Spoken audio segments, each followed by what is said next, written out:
Internet पर एक video तेजी से वायरल हुआ है और इस वीडियो ने इंटरनेट पर तहलका मचा दिया है। यह वीडियो जुड़ा है आपकी और हमारी फेवरेट आइसक्रीम से। इस वीडियो में आइसक्रीम बनाते हुए दिखाया जा रहा है। पहले आइसक्रीम का बेस बनना शुरू होता है, फिर उसे पॉप्सिकल का आकार देने के लिए सांचों में ढाला जाता है। कुछ समय तक इसे फ्रीज करने के बाद पॉप्सिकल्स को डीमोल्ड किया जाता है और यहां तक तो सब ठीक था, लेकिन जैसे ही आइसक्रीम का चॉकलेट कंपोनेंट बनना शुरू होता है, यहीं से शुरू हो जाता है बवाल। आइसक्रीम मेकिंग में यहीं से आता है एक बड़ा ट्विस्ट। गाढ़ी चॉकलेट को एक बर्तन में डाला जाता है और फिर उसमें जो मिश्रण होता है उसी से सारे इंटरनेट में बवाल मचा हुआ है। दरअसल चॉकलेट में लबालब तेल मिलाया जाता है। इस वीडियो में ऐसा दिख रहा है, तेल इतना कि लोगों के पसीने छूट रहे हैं। इस वीडियो को देखने के बाद इंटरनेट पर लोग काफी नाराज हैं। चॉकलेट लिक्विड मिश्रण में मिलाए जा रहे तेल की मात्रा को देखकर ज्यादातर लोग हैरान हैं। आप समझ सकते हैं कि इतनी बड़ी मात्रा में तेल का मिलना यह सेहत के लिए कितना खतरनाक हो सकता है। वीडियो जब वायरल हुआ तो कई तरह की हेडलाइंस के साथ वायरल हुआ। कहीं आइसक्रीम में तेल की मिलावट, वीडियो देखने के बाद आइसक्रीम खाना भूल जाएंगे टाइप बहुत तेरी हेडलाइंस के साथ ये वीडियो घर घर पहुंच गया। अब लोग ये पूछ रहे हैं कि मीठी टेस्टी बर्फ के नाम पर क्या वाकई में हम सब तेल चाट रहे हैं? क्या आखिर वाकई में आइसक्रीम में तेल की मिलावट होती है? आइसक्रीम में तेल के घालमाल की सच्चाई क्या है? लोग ये पूछ रहे हैं। तो बात दरअसल यूं है कि मामला आइसक्रीम बनाम फ्रोजन डेजर्ट का है। आइसक्रीम यानी दूध के उत्पादों से बना हुआ बर्फ का गोला और फ्रोजन डेजर्ट यानी कि वनस्पति ऑयल से बना हुआ प्रोडक्ट। दरअसल इस आइसक्रीम को फ्रोजन डेजर्ट कहा जाता है। वो आइसक्रीम, हालांकि दोनों अलग अलग चीज है, लेकिन आपकी समझ के लिए हम बता रहे हैं, जो आइसक्रीम खाने में बिल्कुल आइसक्रीम की तरह लगती है, लेकिन ये दरअसल मिल्क फैट से नहीं बनी होती, वेजिटेबल फैट से तैयार होती है। ये फ्रोजन डेजर्ट कहा जाता है। एक अनुमान के मुताबिक भारत में फ्रोजन डेजर्ट खाने वाले लोगों की संख्या लगातार बढ़ती जा रही है और ये फ्रोजन डेजर्ट के धंधे में हर कोई क्यों उतरना चाह रहा है, जरा बिजनेस के पॉइंट ऑफ व्यू से इसको समझिए। देखिए, भारत में फ्रोजन डेजर्ट वाले आइसक्रीम का जो कारोबार है, या सिर्फ फ्रोजन डेजर्ट ही अगर कहें तो फ्रोजन डेजर्ट का जो कारोबार है वो 25,000 करोड़ रुपए तक का है। ये 2022 के आंकड़े हैं। यही नहीं, अगले 5 सालों में यानी कि 2028 तक इसके 2 गुने यानी कि 50,000 करोड़ रुपए होने का इसका अनुमान है। इतना बड़ा मार्केट हो जाएगा और यही वजह है कि इस कारोबार में हर कोई हाथ आजमाना चाहता है। ये पूरा विवाद कोई नया नहीं है, ये पुराना विवाद है। 2011 में पहली बार ये विवाद तब शुरू हुआ था जब food safety and standards authorities of India यानी कि फसाई ने ये नियम बनाया था कि जो कंपनियां वेजिटेबल फैट का इस्तेमाल कर रही हैं वो अपने प्रोडक्ट पर आइसक्रीम नहीं लिख सकती। मामला इतना बढ़ा कि इसमें देश की बाद में 2 बड़ी कंपनियां अमूल और HUL की कंपनी क्वालिटी वॉल्स कोर्ट तक चले गए। फिर कोर्ट ने आखिरकार फैसला ये सुनाया और कहा कि आइसक्रीम के नाम पर डेजर्ट नहीं बेचा जा सकता। ये बात अलग है कि देश में आज भी आम इंसान आइसक्रीम के नाम पर फ्रोजन डेजर्ट ही खा रहा है और मिल्क मेड और ऑयल मेड, ये 2 तरह की जो आइसक्रीम है, इनके जो बुनियादी अंतर है वो भी हम आपको समझाने की कोशिश करेंगे कि इसमें कितना प्रतिशत होता है, कितना नहीं होता। तो कुल मिला के ये बहस बहुत पुरानी है, आज की नहीं है, लेकिन ये वीडियो क्योंकि वायरल हुआ इसलिए दोबारा ये विवाद पूरा सतह पर आ गया है। बातचीत करते हैं, इस वीडियो की सच्चाई जानने की कोशिश करते हैं और वाकई में आइसक्रीम वर्सेस फ्रोजन डेजर्ट का जो ये पूरा का पूरा युद्ध है, ये कितना गहरा है, कितना इंपॉर्टेंट है आम आदमी के लिए, से समझने के लिए 2 खास मेहमान हमारे साथ हैं। अनुव्रत पबराई साहब जो कि वाइस प्रेसिडेंट है IICMA यानी कि इंडियन आइसक्रीम मैन्युफैक्चरर्स एसोसिएशन। बहुत बहुत स्वागत है अनुव्रत जी आपका हमारे शो पर। और हमारे साथ हैं डॉक्टर अंशुमान कुमार, जाने माने कैंसर सर्जन है, दिल्ली से हैं। डॉक्टर अंशुमान, आपका भी बहुत बहुत स्वागत है। अनुव्रत जी, पहले आप ही के पास वीडियो को लेकर बहुत सारे दावे किए जा रहे हैं। पहले ये बताएं कि इसमें ये जो धड़ाधड़ पाम ऑयल मिलाया जा रहा है, क्या ऐसे ही बनता है? मैं अभी फ्रोजन डेजर्ट वर्सेस आइसक्रीम में नहीं जा रहा हूं, ये जो भी जा रहा है इसको आम कंज्यूमर तो खाता ही है सर। तो क्या वाकई में इतना पाम ऑयल डलता है सर इसमें? सर पहले तो मैं ये क्लियर करना चाहूंगा कि इस वीडियो के दो एस्पेक्ट हैं जी, दो पहलू हैं। एक तो है कि ये किस कंडीशन में बन रहा है और दूसरा है कि इसमें जो ऑयल डाला जा रहा है उसका विश्लेषण किया जाएगा जी। तो पहली बात यह है कि ये एक छोटा कारखाना है जो मेरे ख्याल से ठेला गाड़ी कुछ चलाने के लिए या एक बहुत छोटे रूप में बना रहा है और बहुत अनहाइजीनिक कंडीशंस में ये बन रहा है। पूरा वीडियो मैंने भी देखा है और मुझे ये लग रहा है कि ये एक ब्लैक शीप जो है वो पूरी इंडस्ट्री को रिप्रेजेंट नहीं करती है। हमारे छोटे बड़े सारे मेंबर्स हैं, लेकिन आइसक्रीम बनाने का तरीका बड़े हाइजीनिक और सुचारू रूप से किया जाता है। पूरा हाइजीन का और माइक्रोबायोलॉजी का ध्यान रखा जाता है, जो कि इस वीडियो में देख के मुझे लग रहा है कि नहीं है। ये तो रहा हाइजीन का मैटर। दूसरा मैटर रहा regarding the use of oil and how much oil is to be used. इस संबंध में FSSAI जो ऑर्गेनाइजेशन है, food safety and security agency of India, authority of India, वो डिसाइड करती है रिसर्च करने के बाद और बहुत सारे एक्सपर्ट्स के साथ डील करने के बाद कि किस फूड प्रोडक्ट में क्या और कितनी मात्रा में अलाउड होना चाहिए।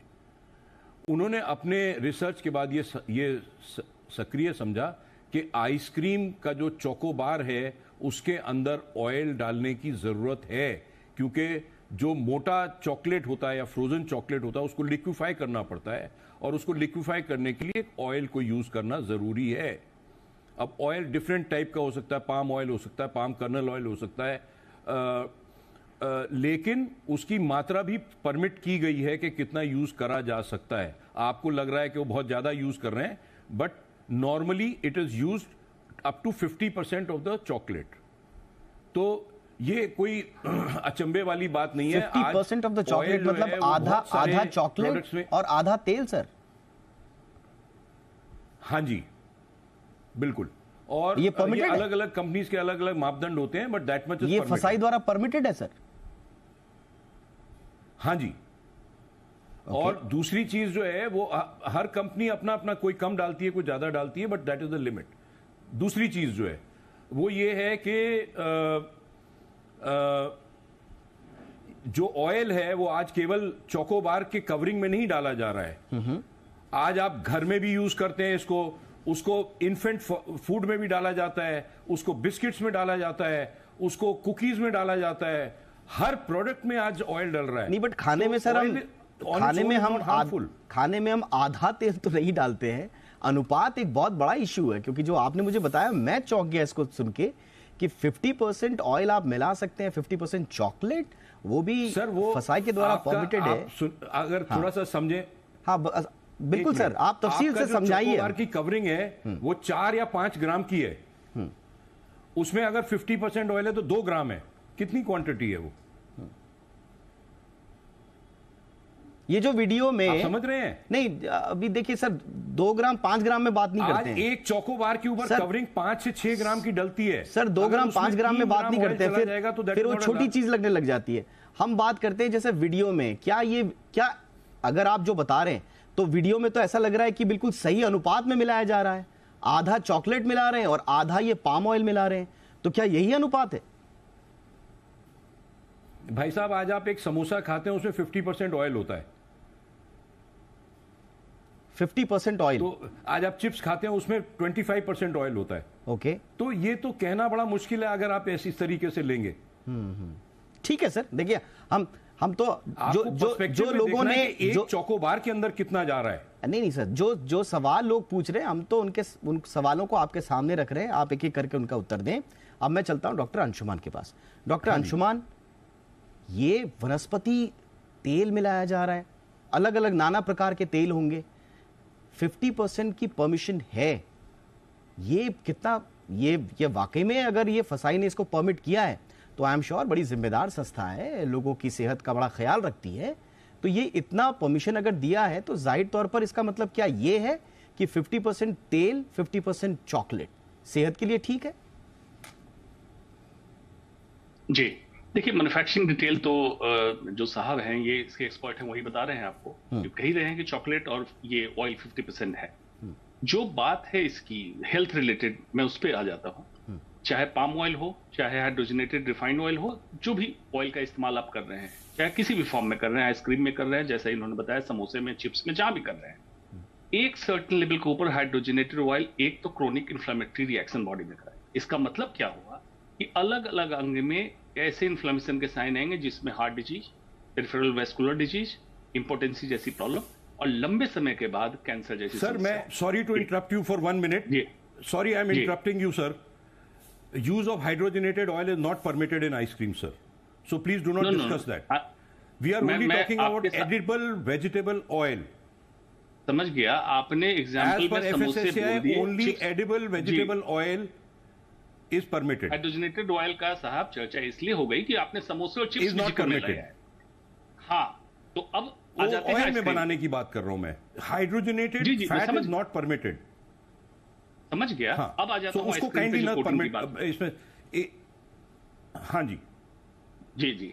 तो जहां पाम ऑयल की जब बात आ गई, अब ये जो आप परमिशन की बात कर रहे हैं, palm oil again saturated fat है, और इसका एक सर्टेन अमाउंट के बाद इसका भी हेल्थ इंपैक्ट उतना ही है, जिसमें obesity, diabetes, hypertension, heart disease और कैंसर जैसी एस्टैब्लिश बीमारियां इससे लिंक की गई हैं, इसमें कोई दो मत।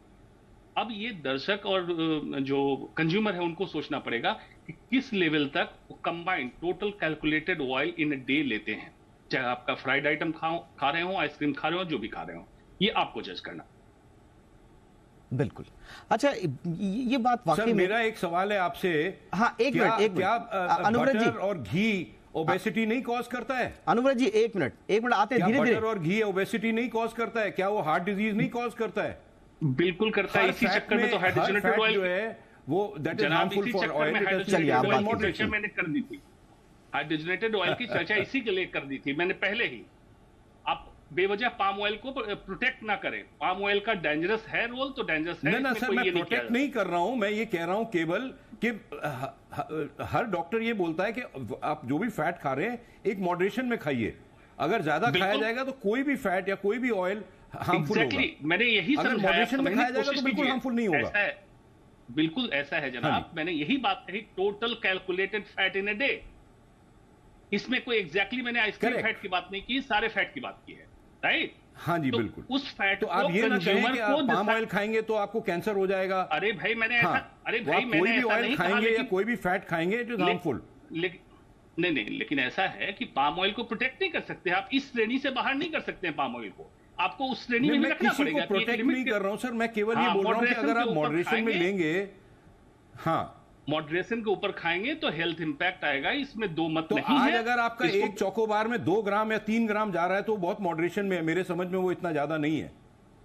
जी, जो डोवाल साहब का सवाल है कि 50% आप अगर चॉकलेट में मिला रहे हैं, आपको मालूम है कंज्यूमर जो होते हैं, आइसक्रीम कंज्यूमर या फ्रोजन डेजर्ट कंज्यूमर, 1-2 खा के नहीं, उनके डेली की हैबिट में होता है, क्योंकि चॉकलेट को माना गया है ये एडिक्टिव है, और चॉकलेट के चक्कर में चोकोबार खाएं चाहे जो भी खाएं, उसमें उनकी मात्रा बढ़ेगी। इसलिए अवेयर करना जरूरी है। मॉडरेशन के बियॉन्ड खाएंगे रिस्क होगा। देखिए, हम यहाँ पर ना किसी प्रोडक्ट को ना तो उसका हम किसी पूर्वाग्रह से हम उसको झुटलाने की कोशिश कर रहे हैं, उसको दोयम दर्जे का दिखाने की कोशिश कर रहे हैं। हम सिर्फ फैक्ट्स पे चर्चा कर रहे हैं कि वस्तु स्थिति क्या है।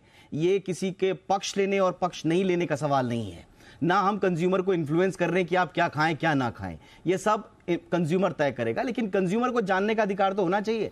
अगर सवाल ये उठाए अनुव्रत जी कि क्या हम वाकई में चॉकलेट और आइसक्रीम के नाम पर तेल खा रहे हैं, ये सवाल अगर पूछा जा रहा है तो उनको उनका वाजिब जवाब मिलना चाहिए या नहीं मिलना चाहिए, यही हमारा इस मकसद है। अब हमें ये बताइए अनुव्रत जी, अब सीधे सीधे जो सवाल करते कि आप समोसा खा रहे हैं या तेल पी रहे हैं, सर, उसमें 50% होता है, उसको आपको नहीं आप कौन होते हैं ये तय करने वाले की जनता क्या खाएगी? ये तो आज ये नहीं, जनता सर जनता, अनुव्रत जी मेरी बात तो सुनिए। इस तरीके अनुव्रत जी, उसके साथ आप गलत दिशा में ले जा रहे हैं। आप सवाल का जवाब सवाल के रूप में दे रहे हैं, सवाल का जवाब आपको जवाब के रूप में देना है। आप ये मत पूछिए कि जनता समोसा क्यों खा रही है, तो क्या वो आइसक्रीम नहीं खा सकती? मैं ये नहीं कह रहा हूं कि मेरा बड़ा सिंपल आपके आंसर है सर, कि आप अगर एक चोकोबार खा रहे हैं या एक आइसक्रीम खा रहे हैं या एक फ्रोजन डेजर्ट खा रहे हैं, उसमें 3 से 4 ग्राम ऑयल जा रहा है, बस इतना, या बस 5 इतना ग्राम जा रहा है, बस आपका जवाब यहीं तक होना चाहिए अनुव्रत जी, यहीं तक होना चाहिए,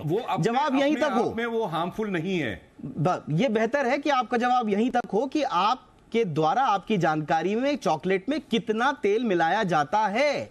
अब इसके ऊपर आप क्या व्यक्ति समोसा खा रहा है या वो पकोड़े खा रहा है यहां तक न जाए फिर, क्योंकि बात कहीं और चली जाती है। एनीवे, अब जरा अनुव्रत जी मुझे एक चीज बताइए थोड़ा दर्शकों की जानकारी के लिए, क्या जो हम ब्रिक्स के नाम पर, जो ब्रिक्स के नाम पर हम आइसक्रीम खाते हैं, क्या ये आइसक्रीम्स होती हैं सर?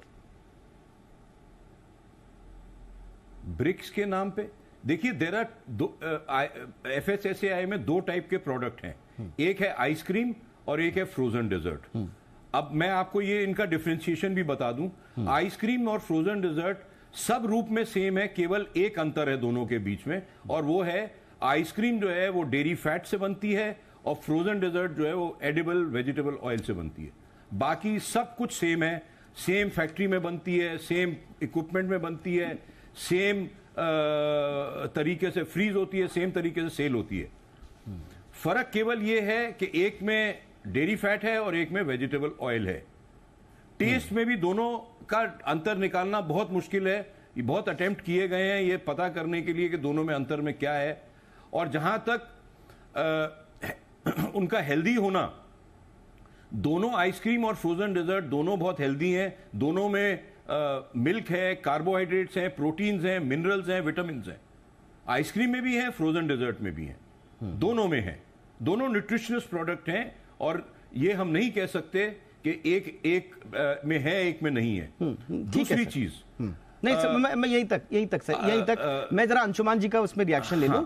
यहीं तक बात क्लियर हो गई। बात ये हुआ कि जो आप ब्रिक्स के नाम पर, जो आइसक्रीम के नाम पर जो ब्रिक्स खाते हैं, या आम लोगों की जानकारी के लिए कुछ लोग कुल्फी भी कहते हैं, कुल्फी को लोग आइसक्रीम समझ लेते हैं, वो आइसक्रीम नहीं है, दरअसल टेक्निकल भाषा में वो फ्रोजन डेजर्ट हैं, और जिनके इंग्रेडिएंट्स अलग हैं, स्वाद भले ही एक जैसे हों, इंग्रेडिएंट्स अलग हैं। तो यहां पर यह जानकारी का होना भी बड़ा आवश्यक है। इंग्रेडिएंट्स नहीं, इंग्रेडिएंट, एक इंग्रेडिएंट का अंतर है। ऑलराइट, इंग्रेडिएंट्स अलग हैं और वो परमिटेड है by FSSAI। Of course sir, एक चीज मैं और यहां क्लैरिफाई करना चाहूंगा। हाँ, ये FSSAI में एक परमिटेड प्रोडक्ट है, it is a standardised product approved by FSSAI and it is found by them to be safe. ये खाने में सुरक्षित है, लोगों को खाना अलाउड है। Absolutely. FSSAI ने ये रिसर्च करके निकाला है, पूरी दुनिया में बिकता है। बिल्कुल सर, केवल हिंदुस्तान में नहीं बिकता है, पूरी दुनिया में। हमने आंकड़े रखे सर, अनुव्रत जी, हमने तो आंकड़े रखे, ऐसे ही थोड़े ना ये 12% की दर से सालाना इसमें बढ़ोतरी हो रही है। 50,000 करोड़ का मार्केट ही ऐसी थोड़ी ना बन जाएगा 2028 तक। सेफ है तभी FSSAI ने सर्टिफिकेट दिया है। ये सेहत के लिए कोई आपके लिए बिल्कुल रातों रात आपको बीमार कर देंगे ऐसा नहीं है, लेकिन हम सिर्फ दर्शकों की जानकारी के लिए बता रहे हैं कि जो आइसक्रीम के नाम पर जो आप सोचते हैं कि फ्रोजन डेजर्ट अगर आप खा रहे हैं, तो उनकी जानकारी के लिए बता रहे हैं ताकि उनको एक इन्फॉर्म्ड डिसीजन लेने में सहायता मिल सके।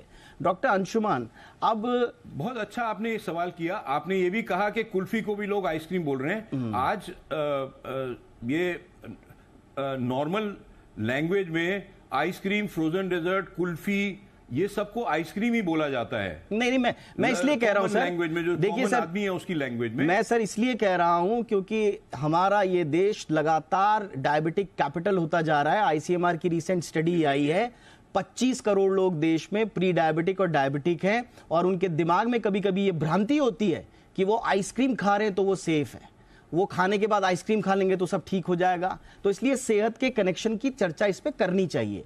अंततोगत्वा डिसीजन कंज्यूमर को लेना। आइसक्रीम खाएंगे और डायबिटीज नहीं होगी, और फ्रोजन डेजर्ट खाएंगे तो डायबिटीज हो जाएगी। ये कंज्यूमर पे छोड़िए ना सर, गलत बात है सर, ये कंज्यूमर पे छोड़िए ना सर, ये कंज्यूमर पे तो छोड़िए। डॉक्टर साहब आपके पैसे, मैं कंज्यूमर पे छोड़िए सर, हम तो वस्तु स्थिति रख रहे हैं सामने। डॉक्टर अंशुमान, क्या वाकई में नहीं, आप अगर ये स्टेटमेंट्स इस तरीके की कर रहे हैं सर, सरासर गलत हैं।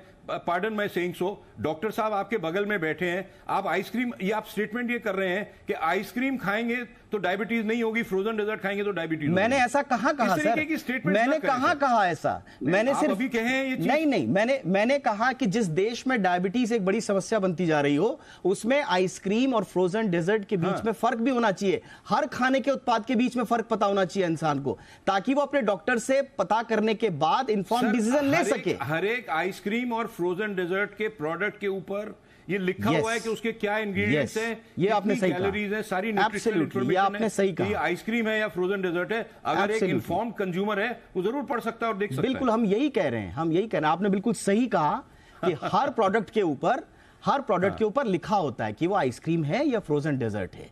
तो इसलिए हमारे कंज्यूमर्स को हमारी ये सलाह है कि पैकेट पे पढ़ें कि फ्रोजन डेजर्ट है या आइसक्रीम है, आपकी चॉइस है, जरूर पढ़ें, आपकी चॉइस है, ये आपकी चॉइस है। आपको फ्रोजन डेजर्ट अच्छा लगता है, ज्यादा से ज्यादा मात्रा में खाइए, कोई इशू नहीं है, उसमें कोई प्रॉब्लम नहीं, लेकिन इन्फॉर्म्ड डिसीजन रखिए। बिल्कुल।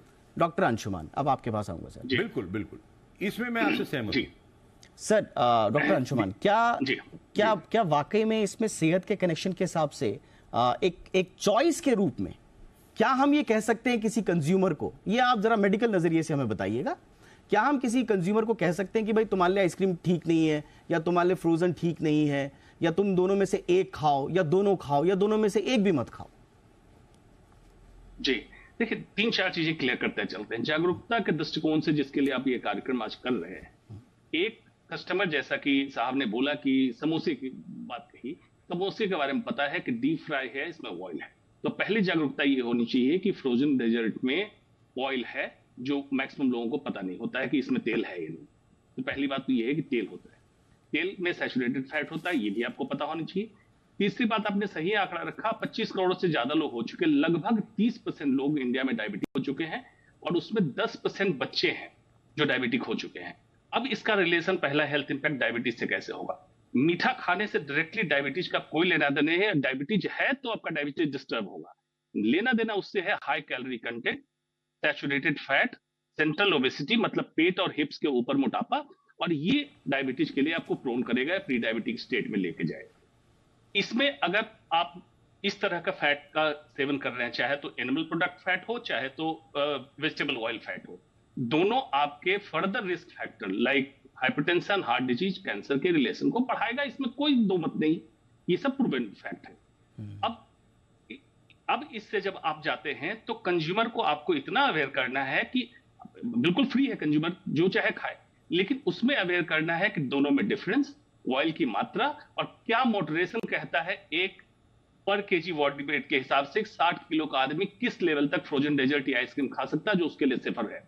ये बिल्कुल जरूरी है, अदरवाइज जिस कदर हिंदुस्तान में डायबिटीज और डायबिटीज रिलेटेड प्रॉब्लम बढ़ रही है, अनकंट्रोल हो जाएगा। वाकई इतने हमारे पास अस्पताल और डॉक्टर नहीं मिलेंगे। यही था हमारा मकसद, दोनों तरफ की हमने बातचीत करी। एक बार फिर हम आपको बता दें, ये चर्चा हमने फ्रोजन वर्सेस आइसक्रीम इसलिए नहीं रखी है कि आइसक्रीम बुरी है, फ्रोजन अच्छा है, या फ्रोजन बुरा है, आइसक्रीम अच्छी, सिर्फ इसलिए कि इस वीडियो के बाद लोगों के मन में एक उत्सुकता है कि क्या वाकई में आइसक्रीम में ऑयल की मिलावट होती है, और अगर मिलावट होती है तो वो किस कैटेगरी में चला जाता है। तो ये पूरी बात क्लियर हो गई। अब ये दर्शकों पर निर्भर करता है कि उनको अपने टेस्ट के मुताबिक, अपने डिसीजन के हिसाब से क्या खाना पसंद है, वो उनका डिसीजन है। हमारी इस चर्चा का मकसद सिर्फ इतना था कि लोगों को वस्तु स्थिति का पता चले। बहुत बहुत शुक्रिया आप दोनों का वक्त निकालने के लिए। अनुव्रत जी, आपका भी बहुत बहुत शुक्रिया। डॉक्टर अंशुमान, आपका भी बहुत बहुत शुक्रिया सर। ये थी आज की हमारी कवर स्टोरी।